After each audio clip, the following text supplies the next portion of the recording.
Dikoymo panawang ujung ngancok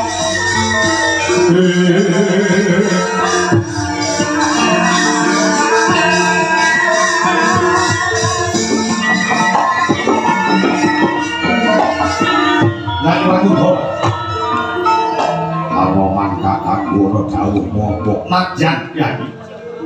Nadyan apun kakak orang siap diwi bido bopo Kang Sarto beda biyung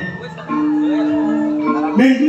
pun kakang Rawan Siadi iki dianggep putra dening Sang Hyang Bathara Maruta ya Sang Hyang Bayu mula ora iso dipisahke tan Denggang Saekma ing antaranipun kakang Senggana ya Anoman Kendari Sabda lan jeneng Sira Yayi Wakudara ya ono Anoman mula Nadyan kok ora cetha sing dadi gegayuhane Yayi Wakudara ora genah kang kajangkah sawetara dina mapan ana ing Narga Kelasa